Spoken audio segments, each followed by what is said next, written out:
Hello students, good morning. आज के video lecture में हम आपका स्वागत करते हैं। आज के वीडियो में हम कार्बन यौगिकों के रासायनिक गुणधर्म के बारे में पढ़ेंगे।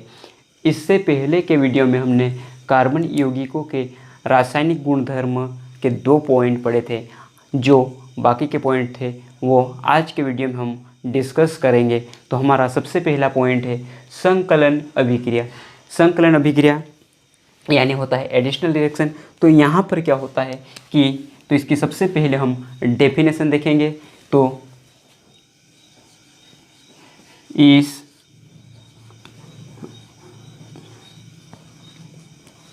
अभिक्रिया में असंतृप्त हाइड्रोकार्बन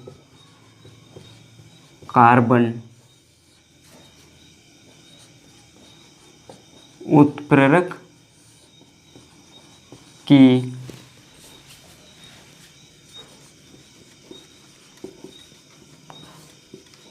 उपस्थिति में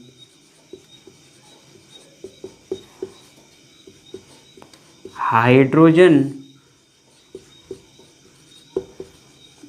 जोड़कर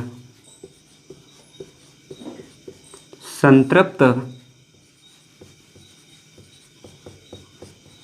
हाइड्रोकार्बन देता है। अब यहाँ पर इसका मतलब ये होगा बच्चों कि इस परिभाषा को ध्यान से समझेंगे। ये जो आपका असंतृप्त हाइड्रोकार्बन है, ये असंतृप्त हाइड्रोकार्बन कहने का मतलब होता है कार्बन और कार्बन के बीच डबल बॉन्ड या फिर ट्रिपल बॉन्ड।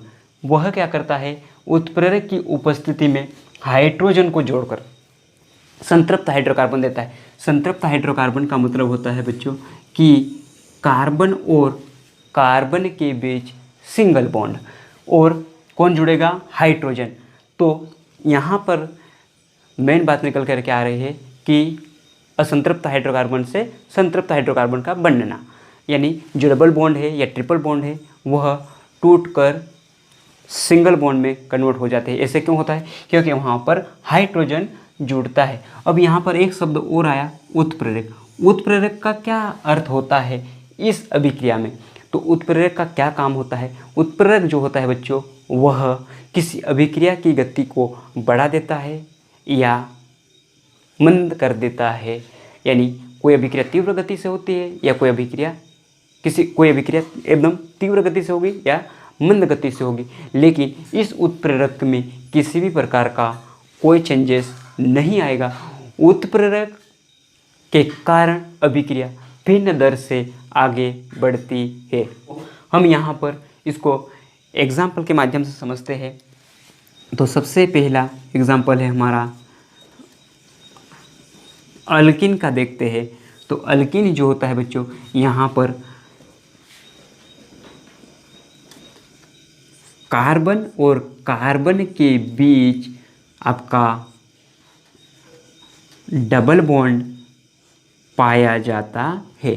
जब यहाँ पे कार्बन और कार्बन के बीच डबल बॉन्ड पाया जाता है और यहाँ पर जब आपका हाइड्रोजन जुड़ेगा, तो जो हाइड्रोजन जुड़ता है तो जिसके कारण यहाँ पर हम देखते हैं कि ये जो है उत्प्रेरक है, जब इसे हीट मिलती है तो क्या होगा बच्चों कि यहाँ पे आपका ये जो है, ये आपका डबल बॉन्ड है, ये डबल बॉन्ड ब्रेक होगा। डबल बॉन्ड ब्रेक होगा तो कार्बन और कार्बन के बीच का आपका ये बॉन्ड ब्रेक होगा, तो एक बॉन्ड बचेगा। तो यहाँ पर हम देखेंगे कि इसके पास तो इतने इलेक्ट्रॉन पहले से उपस्थित थे, इसके पास इतने हाइड्रोजन पहले से अवेलेबल थे। इसके 2 हाइड्रोजन ये रहे, इसके 2 हाइड्रोजन ये रहे, लेकिन ये 2 हाइड्रोजन आने के कारण क्या होता है कि इसके बीच का बॉन्ड जो होता है वो ब्रेक होता है। तो एक बॉन्ड बनने के लिए 2 इलेक्ट्रॉन की आवश्यकता होती है। तो जब ये ब्रेक होता है तो यहाँ पर एक कार्बन के पास इसका इलेक्ट्रॉन ये बचा और इस एक इलेक्ट्रॉन ये रहा, और हम देखते हैं ये जो दो हाइड्रोजन जुड़ेंगे तो वो हाइड्रोजन एक ये रहा और एक ये इसका एक इलेक्ट्रॉन, अपना एक इलेक्ट्रॉन ये है और इसका इलेक्ट्रॉन ये है। जब ये दोनों के बीच दो इलेक्ट्रॉन होंगे तो जिसके कारण एक बॉन्ड बना लेते हैं। अब हम यहाँ पर देख रहे हैं कि ये जो होता है वो आपका असंतृप्त हाइड्रोकार्बन है। ये आपका असंतृप्त हाइड्रोकार्बन है क्योंकि कार्बन और कार्बन के बीच डबल बॉन्ड है। जब यहाँ पर हम देखते हैं तो कहीं पे भी आपको ट्रिपल बॉन्ड या डबल बॉन्ड नज़र नहीं आ रहा है। इसका मतलब ये जो है आपका संतृप्त हाइड्रोकार्बन, इसको बोला जाता है सैचुरेटेड हाइड्रोकार्बन। इसी तरह से हम एक अगला एग्जाम्पल और देखते हैं, वो इस तरह से। अब हम अगला एग्जाम्पल देखते हैं, जैसे अल्काइन। अल्काइन का मतलब होता है कार्बन और कार्बन के बीच ट्रिपल बॉन्ड पाया जाता है। जैसे यहाँ पर हम देखते हैं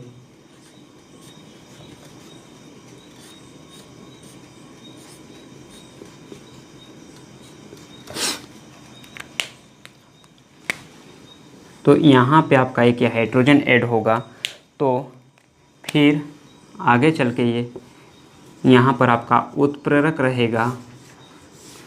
जब इसे हीट मिलेगी तो ये जो है कार्बन और कार्बन के बीच ट्रिपल बॉन्ड है, इस ट्रिपल बॉन्ड में से एक बॉन्ड ब्रेक होगा तो यहाँ पर ये डबल बॉन्ड बचेंगे और इसका एक हाइड्रोजन ये है जो कि पहले से अवेलेबल था। अब ये जो बॉन्ड ब्रेक हुआ तो इसका ब्रेक होने से एक इलेक्ट्रॉन इस कार्बन के पास रहेगा, एक इलेक्ट्रॉन इस कार्बन के पास रहेगा। अब यहाँ पर आपके ये जो दो हाइड्रोजन हैं, ये दो हाइड्रोजन इसके साथ ऐड हो जाएंगे तो ये अपना एक एक इलेक्ट्रॉन लेके आएंगे, तो जिसके कारण यहाँ पर एक एक बॉन्ड बन जाएगा। अब यहाँ पर और हम देख रहे हैं कि ये जो था आपका असंतृप्त हाइड्रोकार्बन, और ये भी आपका असंतृप्त हाइड्रोकार्बन ही है। क्योंकि यहाँ भी आप देख रहे हैं कि इसके बीच भी आपका क्या है, असंतृप्त हाइड्रोकार्बन। क्योंकि कार्बन और कार्बन के बीच डबल बॉन्ड है। इसी तरह से हम यहाँ आगे देखते हैं कि ये जो है यहाँ पर और हाइड्रोजन ऐड होगा तो ये फिर से आपका, तो ये कार्बन और कार्बन के बीच सिंगल बॉन्ड बचेगा और ये इसके हाइड्रोजन रहेंगे। और उसके बाद फिर ये आपके पहले से जो हाइड्रोजन ये वाले वो है, फिर आपके ये हाइड्रोजन जुड़ेगा तो आपका इस कार्बन और कार्बन के बीच डबल बॉन्ड था वो ब्रेक हुआ था तो यहाँ पर उसका एक इलेक्ट्रॉन आ जाएगा तो ये, और अपना ये जो हाइड्रोजन है ये वाला हाइड्रोजन ये यहाँ पर ऐड होंगे तो ये रहा उसके ये हाइड्रोजन, ये अपना एक एक इलेक्ट्रॉन लेके आएंगे तो ये फिर से सिंगल बॉन्ड बना लेंगे। यानी अब यहाँ पर हुआ कार्बन और कार्बन के बीच सिंगल बॉन्ड आया तो ये बना आपका संतृप्त हाइड्रोकार्बन। क्योंकि कार्बन और कार्बन के बीच सिंगल बॉन्ड उपस्थित है।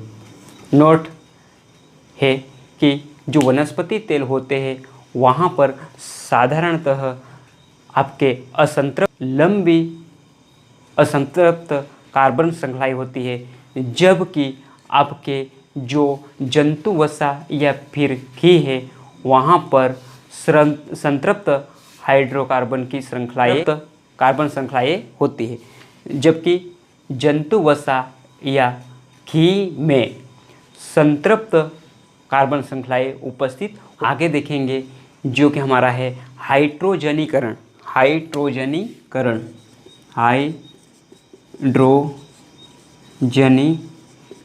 हाइड्रोजनीकरण का मतलब ये होता है कि जो आपके वनस्पति तेल होते हैं उसे वनस्पति घी में किसके वनस्पति तेलों को वनस्पति घी में इसके द्वारा बदला जाता है। तो इसके लिए एक उत्प्रेरक का कार्य करता है, वो होता है आपका निकल, जिसे उदाहरण देखते हैं हम। आपका ये कार्बन और कार्बन के बीच डबल बॉन्ड है और यहाँ पर आपका एक R ग्रुप है, यहाँ पर भी एक R ग्रुप है, यहाँ भी R ग्रुप है। अब यहाँ पे आपका हाइड्रोजन जुड़ेगा, तो फिर यहाँ पे हाइड्रोजन जुड़ेगा बच्चों, तो यहाँ पर एक निकिल उत्प्रेरक के रूप में काम करेगा। क्या उत्प्रेरक के रूप में काम करेगा? निकिल। तो यहाँ पर हम देखते हैं ये जो कार्बन और कार्बन के बीच डबल बॉन्ड था, वहाँ पे आपका एक सिंगल बॉन्ड बचेगा और ये जो आपके R ग्रुप थे, ये R का मतलब होता है बच्चों कि यहाँ पे आपका CH3 भी लगा हुआ हो सकता है या CH2CH3 भी लगा हुआ हो सकता है या फिर आपका कोई भी ग्रुप यहाँ पर अटैच हो सकता है। तो उसके बाद यहाँ पर ये जो उत्प्रेरक के रूप में आपका निकिल उपस्थित है, तो ये वनस्पति तेलों को वनस्पति घी में चेंज करने का काम करता है। तो यहाँ पर भी ये एडिशनल रिएक्शन के रूप में ही काम करता है। तो ये जो आपका हाइड्रोजन है, तो ये इस तरह से जुड़ेगा, तो ये आपके इस रूप में जुड़ा। तो ये जो था आपका असंतृप्त हाइड्रोकार्बन या असंतृप्त यौगिक था, जबकि ये आपका संतृप्त यौगिक कहलाए यौगिक होता है। तो अब हम आगे देखते हैं कि जो यहाँ पर भी एक नोट है। क्या आप लोगों ने देखा होगा कि कई टीवी चैनलों में कहा जाता है कि जो जंतु वसा या घी होते हैं जो हमारे स्वास्थ्य के लिए हानिकारक होते हैं, और जो वनस्पति तेल होते हैं या फिर वनस्पति वसा जो होते हैं हमारा स्वास्थ्य वर्धक माने जाते हैं। क्यों? क्योंकि जंतु वसा जो होते हैं, जंतु वसा में आपके संतृप्त वसा अम्ल होते हैं, जबकि आपके वनस्पति तेलों में असंतृप्त वसा अम्ल उपस्थित होने के कारण इसे हमें हमारे स्वास्थ्य के लिए स्वास्थ्यवर्धक माने जाते हैं। प्रतिस्थापन अभिक्रिया। तो प्रतिस्थापन अभिक्रिया जो होती है उसमें यह एक ऐसी अभिक्रिया है जिसमें एक हाइड्रोकार्बन के एक या एक से अधिक हाइड्रोजन परमाणु कोई दूसरा परमाणु जिससे क्लोरीन प्रतिस्थापित कर दे, तो इस अभिक्रिया को प्रतिस्थापन अभिक्रिया कहते हैं। तो यह एग्ज़ाम में ऐसा प्रश्न भी पूछा जाता है कि क्लोरीनीकरण किसे कहते हैं, या फिर मीथेन से कार्बन टेट्राक्लोराइड किसे प्राप्त किया जाता है, तो ये हम यहाँ पर समझेंगे। तो जैसे बच्चों आप जानते हैं कि प्रतिस्थापन का मतलब होता है कि कोई अधिक शक्तिशाली ग्रुप कम शक्तिशाली ग्रुप को प्रतिस्थापित कर देता है, यानी अपनी जगह से हटा देता है। यहाँ पर आप लोग मानेंगे ये जो है आपका एक बेंच है, इस बेंच पे 4 लोग बैठ सकते हैं और ये 4 लोग बैठ सकते हैं। अब ये जो है इसे आप हाइड्रोजन परमाणु मान ले और ये जो है इसे आप कार्बन मान ले। तो अब यहाँ पर देखेंगे बच्चों, ये जो है अगर यहाँ पर इनसे कोई अधिक शक्तिशाली परमाणु आ जाए तो इसे प्रतिस्थापित कर देगा और ये जगह खाली होगी, उस जगह पे कोई दूसरा परमाणु आकर अटैच हो जाता है इस प्रकार से। तो हम देखते हैं, इसे उदाहरण के माध्यम से समझते हैं। देखते हैं कि आपका ये जो मीथेन है, तो मीथेन में अगर आपका ये क्लोरीन परमाणु आ जाए तो ये सूर्य के प्रकाश